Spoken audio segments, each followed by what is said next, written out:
Hello বন্ধুগণ, আমি মোহাম্মদ হজরতুল্লাহ। আজকে আপনাদের সাথে যে বিষয়টা নিয়ে আলোচনা করব সেটা হচ্ছে ক হবে।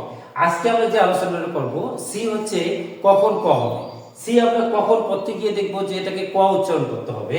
সি এর পরে আমরা যদি দেখি যে সি এর পরে এ এ ইউ ও আছে, তাহলে আমরা সি কে ক উচ্চারণ করব।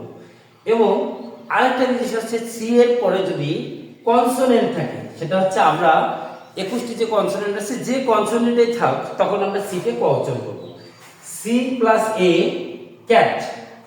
সি কে আমরা এখানে আর স উচ্চারণ করতেছি না। আগের ভিডিওতে আমরা সি কে স উচ্চারণ করতাম, কিন্তু এখন সি কে আমরা ক উচ্চারণ করতেছি।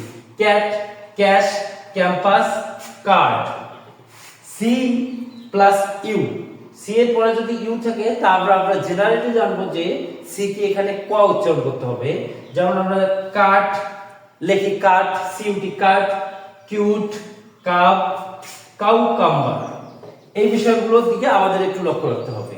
সি কখন ক হবে, সি প্লাস ও যদি থাকে, এই বিষয়টা দেখেন, সি প্লাস ও যদি থাকে তা আমরা ক উচ্চারণ করব।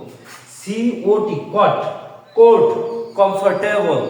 তারপর আমরা দেখতেছি সি এর পরে যদি কোনো কনসোনেন্ট লেটার থাকে তাহলে সি কে আমরা ক হিসেবে উচ্চারণ করব। যেমন আমরা দেখতেছি যে ক্লোন, ক্লাস, ক্লায়েন্ট, ক্রাক। এই যে ক্রাক এখানে আছে, C R A C T. কেন বুঝলাম? এই যে সি এর পরে কনসোনেন্ট লেটার এল আছে, সি এর পরে কনসোনেন্ট লেটার এ আছে, এল আছে, সি এর পরে কনসোনেন্ট লেটার এল, এবং সি এর পরে কনসোনেন্ট লেটার আর আছে।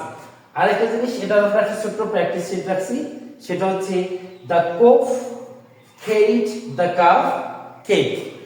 এবং এই ভিডিওতে আমরা ছোট্ট আরেকটা জিনিস জানবো, সিতে ক জানলাম, সিতে স জানলাম, কিন্তু এই সি মাঝে মাঝে স উচ্চারণ দিয়ে থাকে। স, এটা এই সটা আমরা কিভাবে বুঝবো? এটা বোঝার একেবারেই সোজা নিয়ম। আমরা এতক্ষণ পর্যন্ত যেগুলো আলোচনা করছি এর ফাঁকে এই সি এর পরে যদি ব্লেন্ডিং ভাওয়েল যুক্ত থাকে, ব্লেন্ডিং ভাওয়েলের ভিডিও আমরা দেব, কিন্তু আপাতত ব্লেন্ডিং ভাওয়েল কি, দুটো ভাওয়েল যদি একখানে যুক্ত থাকে তাকে আমরা ব্লেন্ডিং ভাওয়েল বলবো। যেমন এখানে আছে স্পেশাল, তারপরে আছে ফিনান্সিয়াল। এই জিনিসগুলো দেখেন, সি এর পরে আই এ আছে। এই আই এ দুটো ভাওয়েল যখন একখানে থাকে এটাকে বলা হয় ব্লেন্ডিং ভাওয়েল। তখন আমরা এখানে সি কে ক উচ্চারণ করব না, দন্ত স উচ্চারণ করবো না, কিন্তু আমরা উচ্চারণ করবো হচ্ছে স। যেমন হচ্ছে special, financial. Thank you everyone.